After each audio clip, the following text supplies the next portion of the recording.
अच्छा, ये अब कोई सीक्रेट नहीं है कि चाइना जो है ईरान को सपोर्ट कर रहा है। अच्छा, इसकी खबर यूएस को पहले से थी कि जब ईरान और यूएस का कॉन्फ्लिक्ट बढ़ेगा तो चाइना उसको सपोर्ट करेगा, और पहले भी ऐसे इंटेल यूएस को मिलते रहे हैं। दूसरा, अब चाइना खुल कर आ गया है और वो ये बोलने लगा है कि वो फाइनेंशियल एड प्रोवाइड करेगा ईरान को। उसके साथ ही स्पेयर पार्ट और मिसाइल के कंपोनेंट प्रोवाइड करेगा, जो कि ईरान को अगर फ्यूचर में नीड होगी तो इस तरह की खबरें निकल के आ रही हैं। तो सबसे पहले ये जानना बहुत ही इंपॉर्टेंट है कि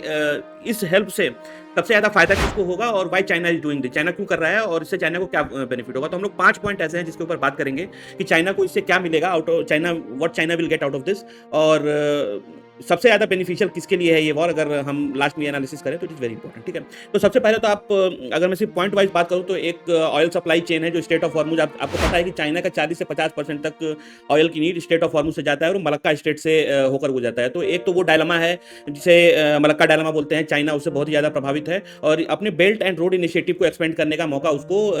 ईरान के थ्रू मिलेगा, जो कि ईरान से होकर गुजरती भी है, और उससे वो इसको यूरोप का एसेस मिलेगा। दूसरा, चाइना मिलिट्री हार्डवेयर का बहुत बड़ा मैन्युफैक्चरर है, लेकिन सबसे बड़ी दुख की बात यह है कि चाइना के लिए कि उसका जो मेजर बायर है वो सिर्फ पाकिस्तान है, जो कि ये कंपोनेंट्स या मिलिट्री हार्डवेयर चाइना से खरीदता है। ठीक है, तो ये वॉर जो है चाइना को एक अपॉर्चुनिटी प्रोवाइड करेगी रियल टाइम असेस करने के लिए। और आपने देखा होगा कि बहुत सारे ऐसे सैटेलाइट इमेजेस भी आ रहे हैं या ऐसे रिपोर्ट भी निकल कर आए हैं कि चाइना ने अपने एआई के थ्रू रियल टाइम एनालिसिस कर रहा है कि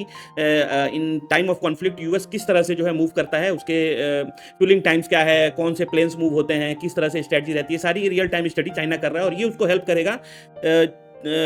अमेरिका को वीकेन करने में और अमेरिका को एनालाइज करने में जब वो ताइवान के ऊपर अटैक करेगा। और आप ये देखेंगे कि थर्ड पॉइंट अगर हम देखें तो चाइना, अमेरिका अगर वीक होता है, वो ऑक्यूपाइड होता है सपोज ईरान की तरफ, और उसके एक्सपेंसेस बढ़ते हैं उसके अंदर, तो वो बहुत अच्छा समय रहेगा ताइवान को अपने कब्जे में करने के लिए और उसके ऊपर अटैक करने के लिए, जो कि चाइना काफ़ी समय से वेट कर भी रहा है, मतलब 50-60-70 साल का वेट है जो कि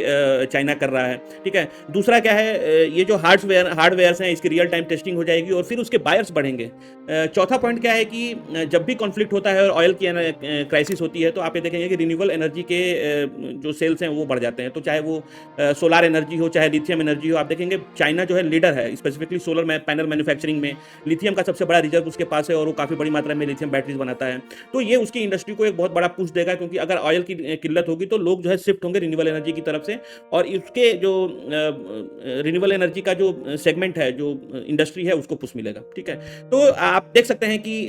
China is getting 5 benefits out of this. Cheap supply है, आप देख ही रहे हैं कि किस तरह से चाइना के शिप्स को इजीली जो है एक्सेस मिल रहा है उसके थ्रू,